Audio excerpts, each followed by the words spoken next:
All kids out of the pool. Don't hold anything back now! I wish there was a way to know you're in the good old days before you've actually left them.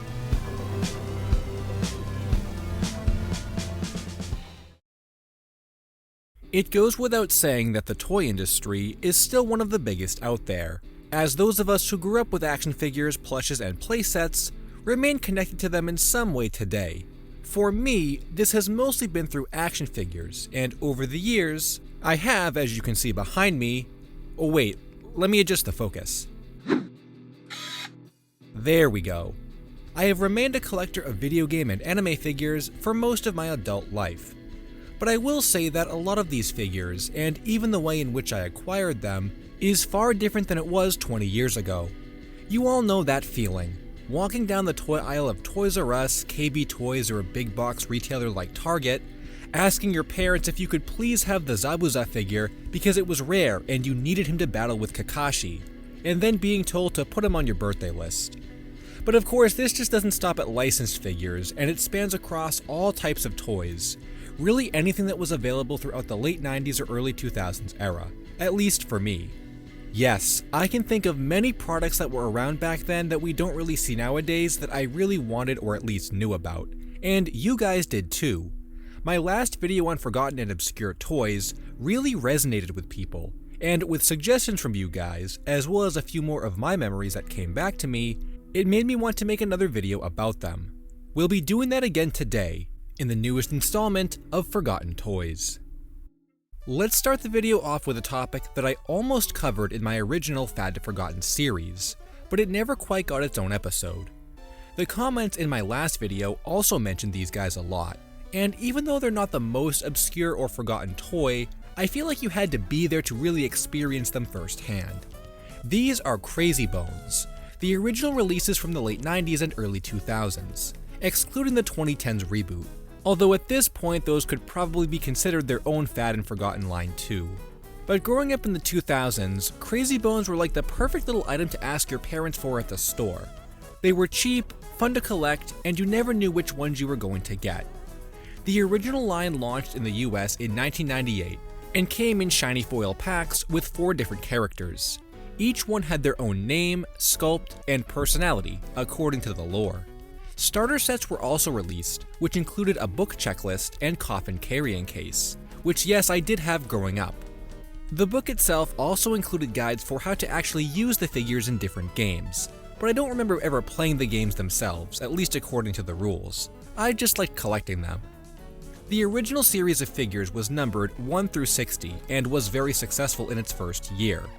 Some of the ones I remember the most from my childhood include Smiley, Wow, and Cowboy. Then, in 1999, a second series was released, and included an additional 60 characters. These guys were based off of things, personifications of household objects, and brought the total number of unique figures up to 120. But even in between these two main sets was a subset called Sports, and focused on soccer-themed characters, though I don't think I have any of those. Most of my memories remain with the original set of 60, in addition to some very vivid memories of the licensed ones they released, namely Toy Story. I was a huge Toy Story fan during this era, and when I found out that Crazy Bones had characters from the movie, it was my favorite thing ever. Strangely, I don't see these get brought up online very often, but I remember buying a blind foil pack back in the day, and getting the same alien character in all the slots, which was kinda lame, so I had to visit a specialty shop that had a big loose bucket of them to grab Woody, Buzz, and Zurg. Man, I wish I knew where I put these, because I would have loved to have found them for the actual video, now that I'm thinking about them again. And then, only a few years ago, did I discover they also made an entire Dragon Ball Z set, which I somehow never came across before. There's 40 characters in this one, and they were cast in all kinds of cool colors like gold and clear. I'm so tempted to pick up a few of these just for my own collection. They even made a lunchbox carrying case featuring artwork from the series, which looks so 90s it's awesome. And in addition to all of these main sets, Crazy Bones also collaborated with McDonald's and released larger versions of the toys in their Happy Meals, which I also had a few of growing up. These ones were a lot more fun to throw around because they didn't get lost as easily. And I had so many doubles of the same ones they almost became more iconic for me in that way. The skeleton one, for example, immediately jumped out to me when looking at the whole set. Funny enough, the original 60 characters were discontinued in the US in 1999, purposely to artificially create scarcity and rarity surrounding them. Maybe back in the late 90s before eBay, it would have been really hard tracking those guys down, but nowadays people have complete sets and even sealed packs and booster boxes readily available, so you could probably assemble your own set with little trouble. Honestly, after having thought about these little pieces of plastic all these years later, I'd love for them to come back with a Sonic set or a Naruto set. I know there are so many other toys nowadays that fill the need of what Crazy Bones did, but I'd definitely grab a pack or two every time I was in Target if they covered series I enjoyed. Okay, this next toy is one that I remember begging my parents for, not even in the middle of a store, but for a birthday or holiday. The commercials I saw on TV made these guys look so cool. I always wanted one, but unfortunately never actually got one, for an alleged safety concern that we'll get into later. These are a Halloween/horror themed line of toys called Electronic Stretch Screamers, released in the early 2000s by Manly Toy Quest. These guys were really similar to the concept of the old Stretch Armstrong figure, where they could be pulled, twisted, and well, stretched without much limitation, except these ones had more gimmicks. True to their name, when stretched or disfigured, the creatures would scream or make moaning noises. And the commercial for these guys really played up the durability of them. A big stretch toy that could be thrown around and was basically indestructible. It seemed like for the most part, these guys have held up over the years too, as most images on the secondhand market show ones in good shape. Though there are some exceptions, however, as the rubber can deteriorate over time, and there was a known issue with the original run of the figures having plastic hands that would fall off of the rubbery arms, before this was changed. But of course, one of the toy's highlight features were the pockets of ooze that would pop out of certain points on the toy if squeezed in certain areas, creating a gross out effect. Every creature had this pop-out area located in different spots, and the original line included 8 different characters total, with cross cells for the others on the back of the packaging.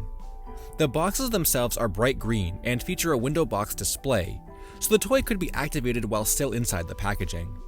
This is probably as much as I ever got to play with one of them, because like I said before, I was never able to get one, and instead, I ended up with some of the McDonald's toys.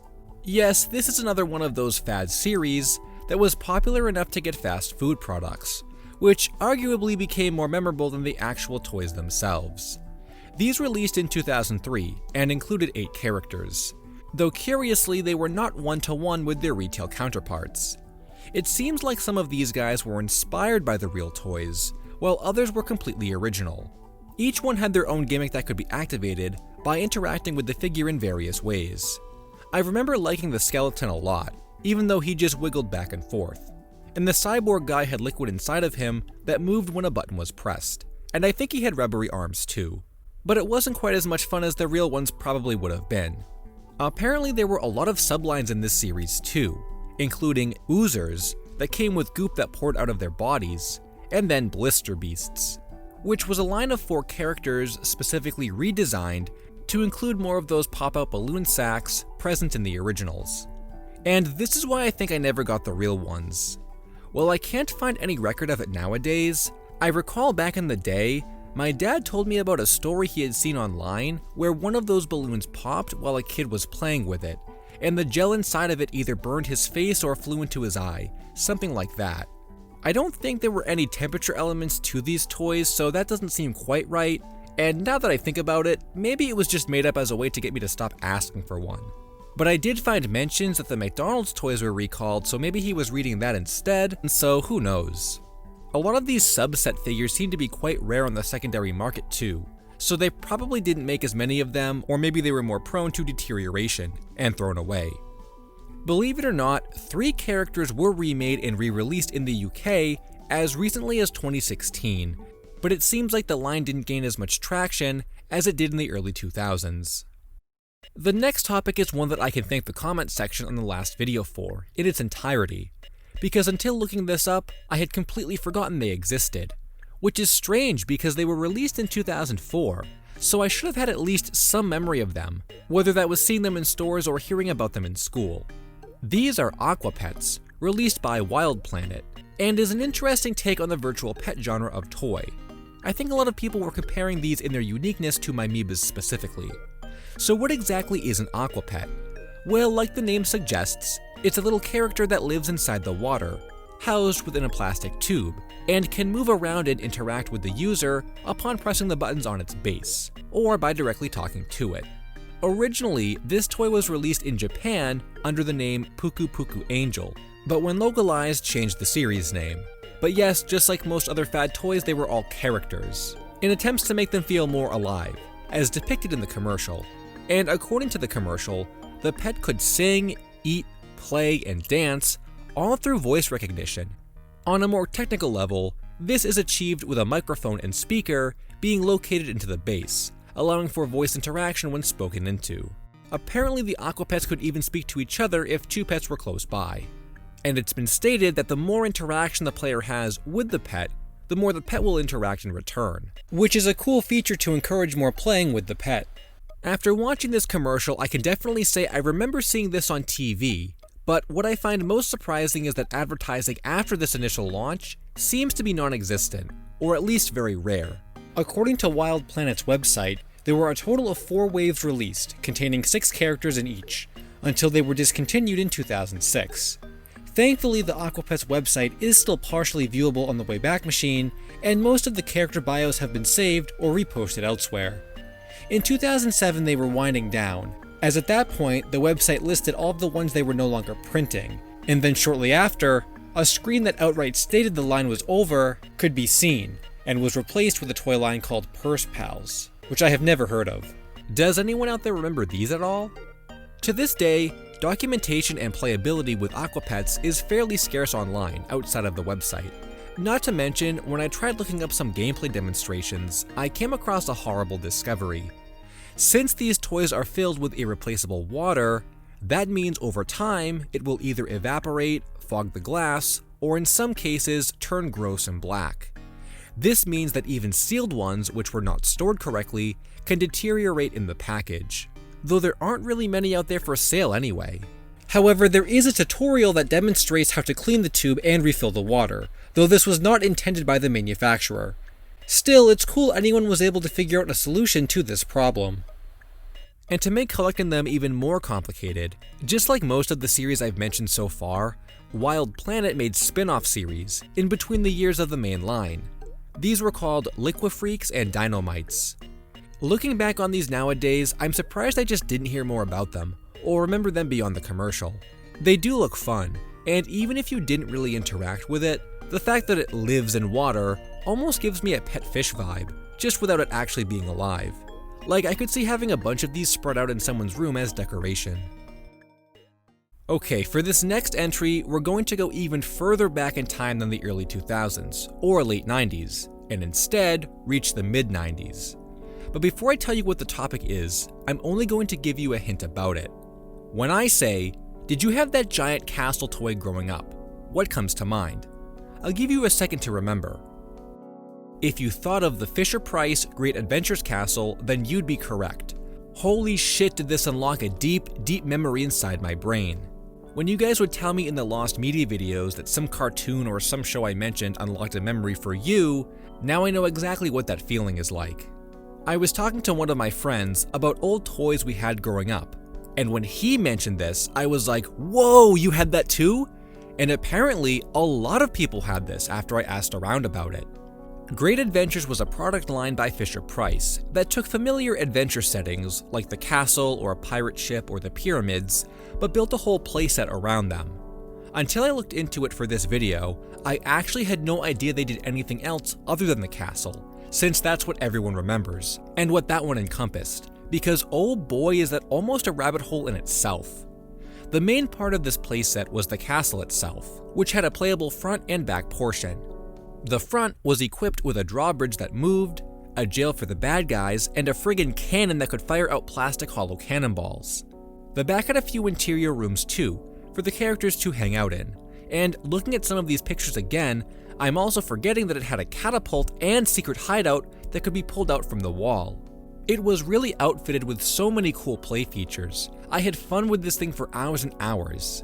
But then we have to take a look at the characters, which, as is expected, mainly featured knights, but the colors of those knights varied depending on its release, or what I assume were different releases.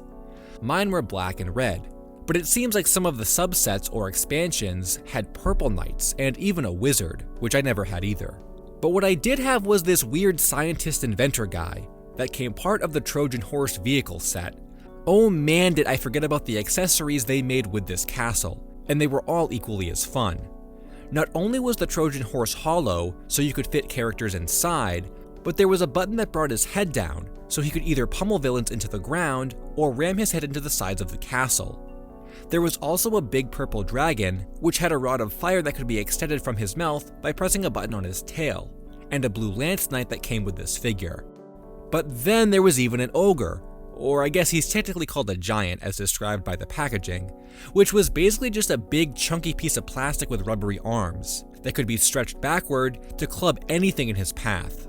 Based on my research of this set, it seems like there were a few different iterations of the castle, or alterations to it, knight colors and shield details that changed, and extra accessories like horses that came later on. Honestly, it's so much fun looking through these in the modern day and coming across things I never even saw as a kid. I know I still have my castle and at least some of its pieces in storage, but I haven't seen it in decades and remember it not being in great shape when it was packed away. Even though the physical item might not really be salvageable, the memory about it without a doubt lives on.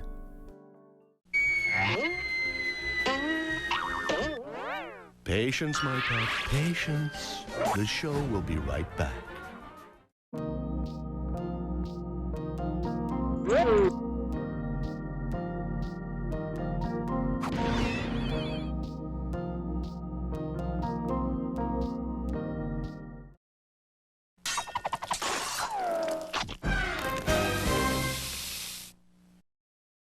We'll circle back to the fads now, and this was another topic that I actually wanted to do in the Fad to Forgotten series that I never did, although I did allude to it in the last toy video. I guess you could argue that these are indeed virtual pets in some way, but the rabbit hole regarding their release is quite surprising if you look into it. I'm sure you remember those commercials on TV quite well. It's stick people sticking together.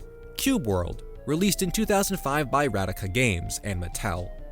This electronic Tamagotchi-style toy is a small little plastic cube that houses a digital stick guy who lives inside of it. When turned on, the pixels reveal the character, who can be interacted with using the buttons on the outside of the device. Depending on which type of cube you had, because yes, just like all virtual pets and all collectible things and everything like that, they all had different names and personalities, the player would experience different outcomes from over 100 different animations they contain.